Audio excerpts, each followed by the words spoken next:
Everyone, Nubkeks here, and welcome back to another gameplay analysis for Heroes of the Storm. Today I'm playing Uther. I did an Uther video somewhat recently, and we went for a Brawler Uther build. What I'm going to be going for in this game, though, is mixing things up. I'm actually going for a W build, a Holy Radiance build instead. And the reason I'm doing this is that watching a lot of the pro play recently, the tournaments and such, I noticed that they're very often going for these W talents at levels 1 and 4 and so on. So I decided that, what the hell, I'll do a video of that for you guys. And we'll try it out and see how it performs in this particular game. Interesting tactical thing here, by the way, for people that are into Sylvanas, is that with Sylvanas, at level 1, one of the things that you can do very effectively is go down one of the lanes, push down. I'm using my W there for vision through that bush, just to check. Is just go to one of the lanes, either top or bottom, not middle, top or bottom, and just push down essentially the turrets. You can see we're in fact going to get a tower and a half of damage for free onto their structures. Might have overstayed a little bit here. You can see the enemy team has arrived and is trying to turn this around, and the chaos is real. You can see even a bit of slowdown there, a little FPS hitch from my end because of the kind of the chaos that was going on. But oh well. Here we go. We're kind of pushing in. Nubkeks definitely goes too deep, gets too greedy, and pays with his life. Nice flame strike from Kelthus, actually picked up the kill here as well. And then our teammates dive. Here we go. Little misplay coming up from Sylvanas. Nice pickup on Oriel.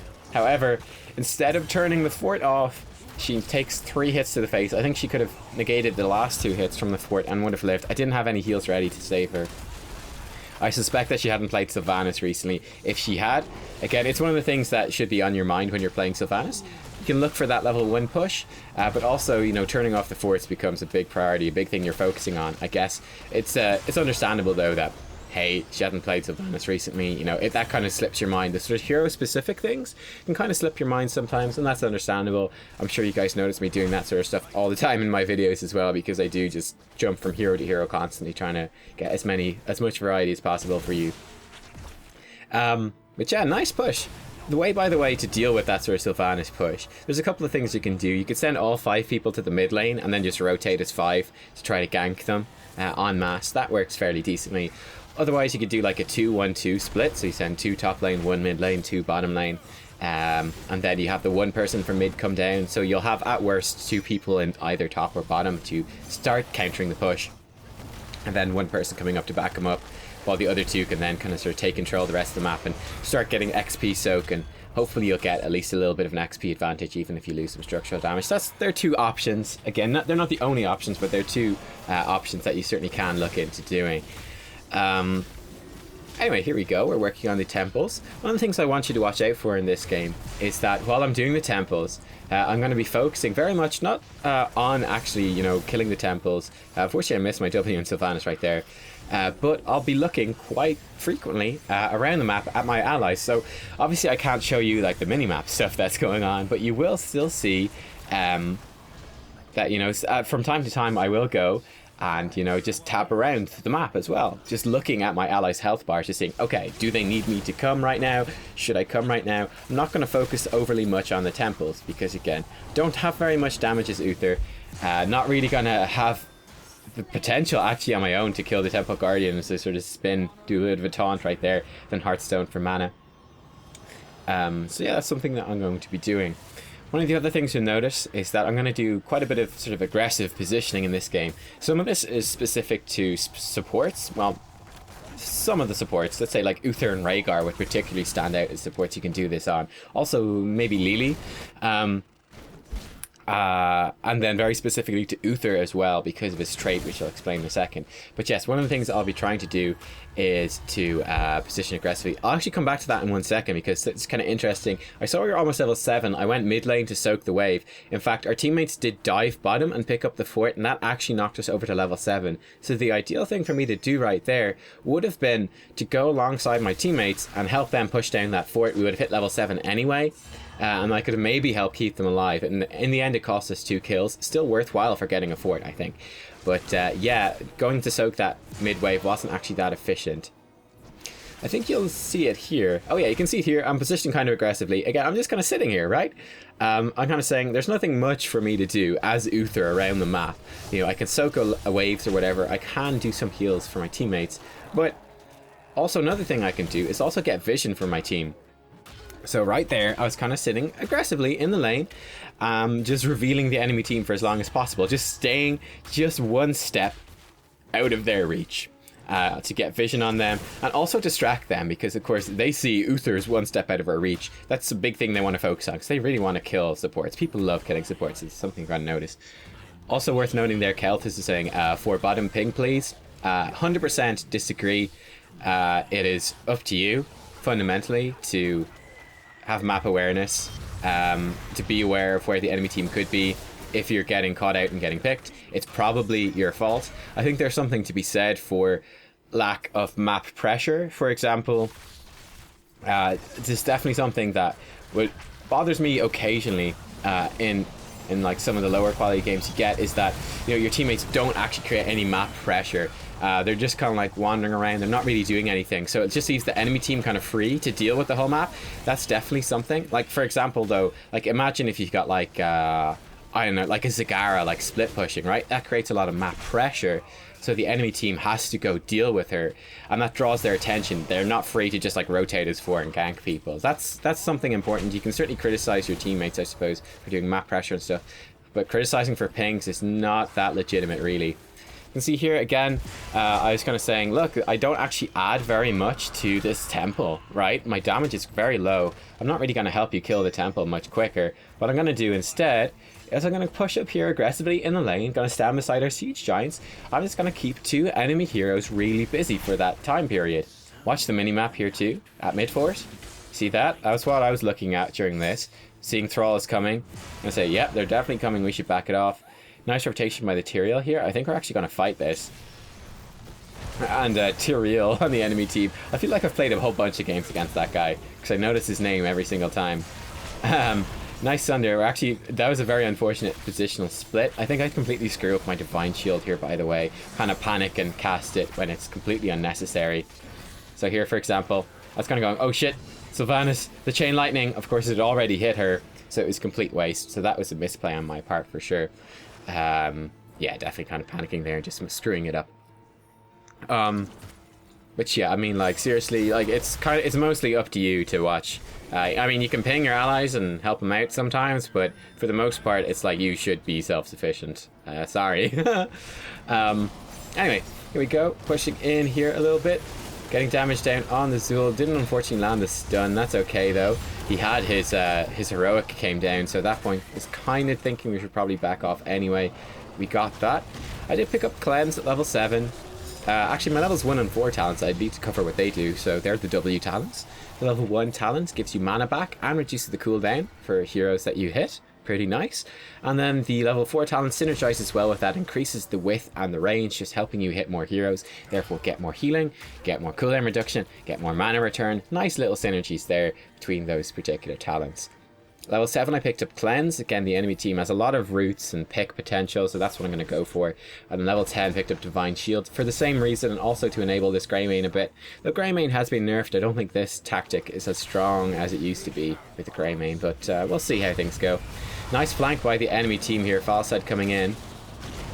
I do cleanse the Keltis from that. The Sanctification does come down though. Wasn't expecting the Sank, so a bit of a misplay on my part and I do die. But this is the other aspect of going aggressive with Uther that I want to mention in this game, which is that it's something you can do on Uther. Again, people like to think of Uther, at least in nice rotation by Sylvanas, by the way. Going to pick up a kill, and this is going to be a 4 for 3 with one of the enemy deaths staggered, so that's pretty fantastic.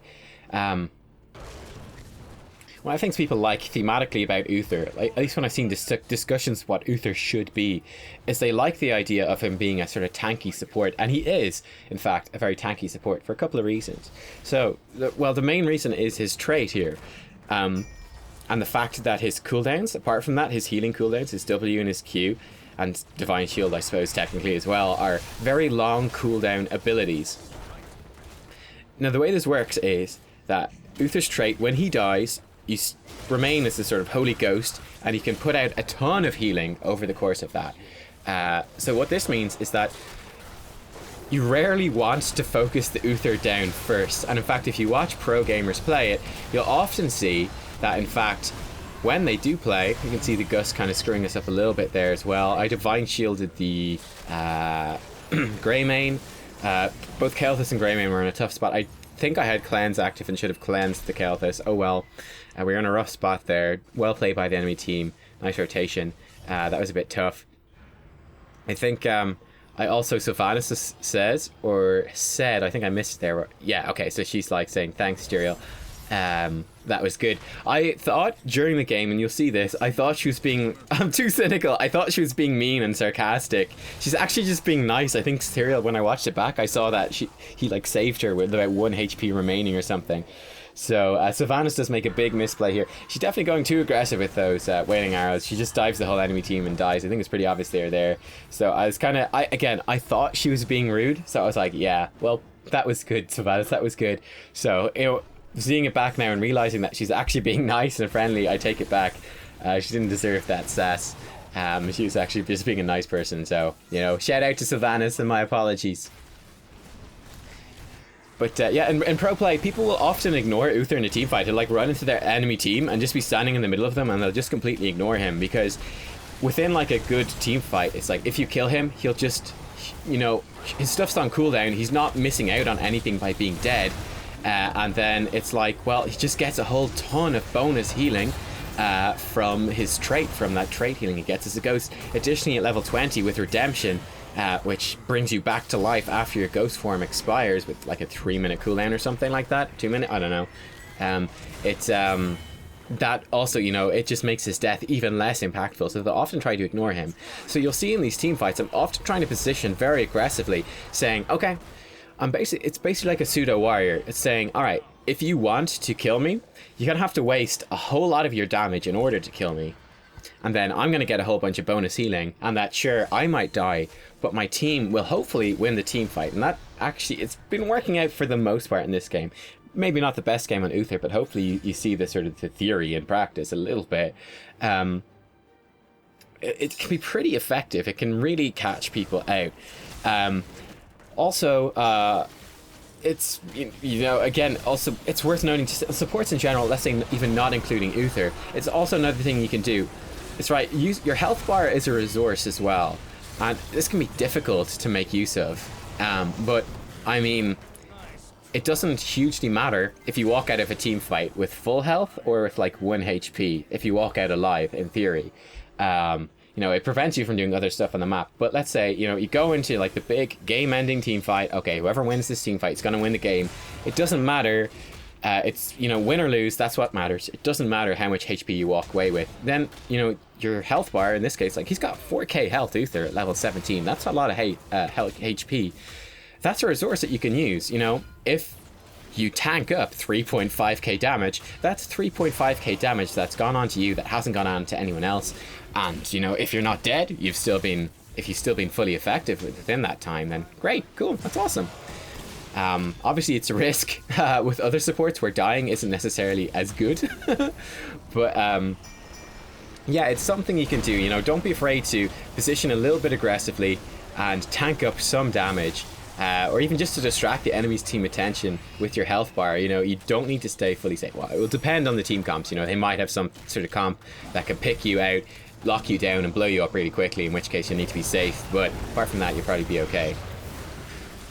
You can see here a couple of things coming in here. You'll notice that I'm trying to be, in this game, very patient with the use of my abilities, okay?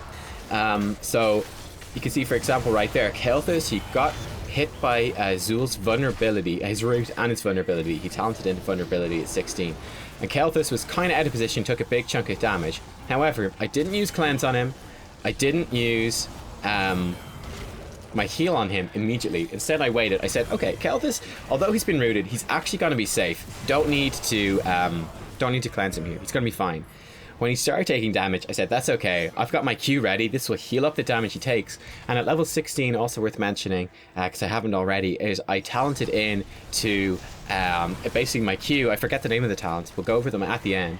But whenever I hit someone with my Q, gives them 50% damage reduction for 2 seconds. Level 13 I also picked up Shrink Ray.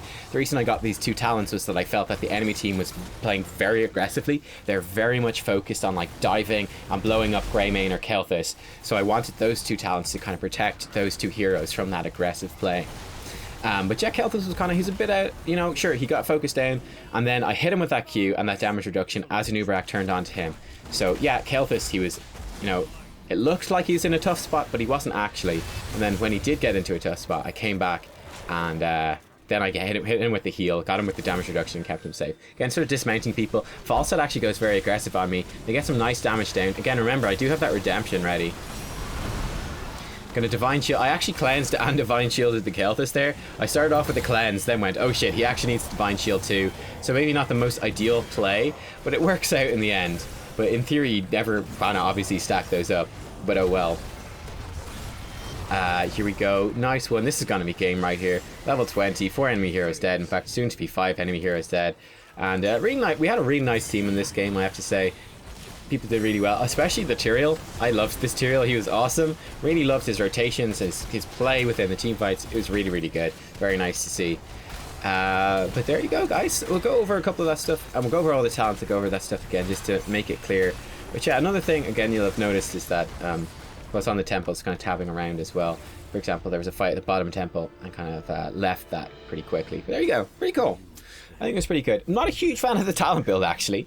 I think I prefer the brawler build I went for before, just myself. It's probably more applicable to less organized play, where you get that mana back on melee attacks at level 1. I think it's quite nice on Sky Temple especially, but the W build, it seemed alright. There's the stats, we'll come back to them at the end. First of all, let's take a look at the talents and get those names right so you know them. Again, started off with the W build and then moved into, so Wave of Light, moved into like a sort of burst healing thing. Boundless Conviction. To kind of compensate for the aggression. Cleanse, obviously, they have a lot of CC lockdown. Divine Shield, same thing, and also enables Greymane. Shrink Ray, deal with that burst from Thrall and Falstad. Righteous Defense, same thing, and Redemption, so you come back at half health, 3-minute cooldown. Pretty nice. There's the stats right there at the end as well. And there you go. So we had pretty low XP contribution, but that's okay. That's okay. Again, one of the things I was trying to do again was to keep vision on the enemy team, kind of push in a bit aggressively, soak where appropriate, and yeah, just kind of be this pseudo warrior, you know, kind of Honkono style warrior play in a sense, you know, kind of getting vision for your teammates, distracting the enemy team. There's nothing people prefer than killing a support. People love killing the support. It's the best thing ever, right? So when you put yourself kind of aggressively positioned, getting that vision like I was doing, I think one of the theories I have is that it really distracts the enemy team, right? They're seeing, oh, there's this Uther just like one step out of range of us. Like, oh, I really want to kill him. And that's going to distract them from, you know, doing quality rotations, paying attention to what's going on the map, because they're going to obviously focus on Uther. I like doing it on Rhaegar as well, because the Ghost Wolf gives you a lot of safety and escape and stuff. Yeah, I'll just kind of position aggressively. You can even spin and stuff like that to kind of annoy them and just be like, hey, I'm here. And yeah, I don't know if it's actually that useful. I think it is, though. I think it does distract people, and that's pretty good. And then, you know, you can, again, explore the idea of positioning aggressively during team fights, too. Not so much for doing damage, but just, you know, to be a sort of pseudo-tank. Support your team. You know, it's not just healing, you know, restoring their health by healing, but preventing the loss of health by, you know, soaking up some of that damage yourself can be fairly effective, depending on what support you are. Some of them are very squishy, you're not going to be able to do that, but on Uther you certainly can. And then making the most of Uther's trait as well, going aggressive in the team fights and saying, okay, if you want to kill me, that's fine, you get a kill on me, but you're going to lose the team fight because you're going to get so much extra healing, you're going to waste all of your damage on me, and then my teammates are going to come in at max health, a lot of your cooldowns are going to be down, you're going to have lost health while you were doing this, and then they are going to win that team fight because you don't have enough power left in your 5-man team to even deal with our 4-man team. That's the basic theory right there. It doesn't always work, but I think it works. It can work, and I think it worked very much in this game as well. It's going to depend, again, a little bit on what sort of compositions you have, but hopefully it should work pretty well for you. Just looking at the other stats, fairly solid overall. We did quite a lot of healing, actually, more than the Oriel, which is nice. again, you can see the damage from Uther with this build, especially very, very low. You really don't want to focus on damage. You're going to want to focus on doing all that supporty stuff. So don't worry about that too much. Just be in the right places at the right time. And there you go. I mean, you can see, for example, right there against one of those temples, I was just having fun dodging the temple things and just looking around the mini map because I was like, I can't even kill a temple guardian. There's no point. My goal here is literally just to sit in this temple, stay alive, and just keep an eye on the map, and it's fine. That's what I'm trying to do. Anyway, there, guys, I think that covers everything I wanted to cover in this video. You can check out that other Uther gameplay with the Brawler build, which was out maybe a month or two ago as well, if you want to get like sort of an insight into a different Uther build. And yeah, it's pretty cool. I will say again, we went like the Uther Tyrael Grey main comp in this game, and Sylvanas fits in very nicely to that too. And Keltis worked very well, as you can see by the stats as well, against their melee heavy team. But it's probably not as strong now as it was pre-patch, with the nerfs to small nerfs to Tyrael, and then with the more severe nerfs to Grey main. It's not going to be as impactful as it was before, but it's still a decent composition. Basically, the theory behind this was make Grey main invincible so he can just tear the enemy team apart. It was a bit more chaotic than that, but it worked out in the end. Anyway, give it a like, guys, if you liked the video, and I will see you all next time for more Heroes of the Storm. Bye-bye.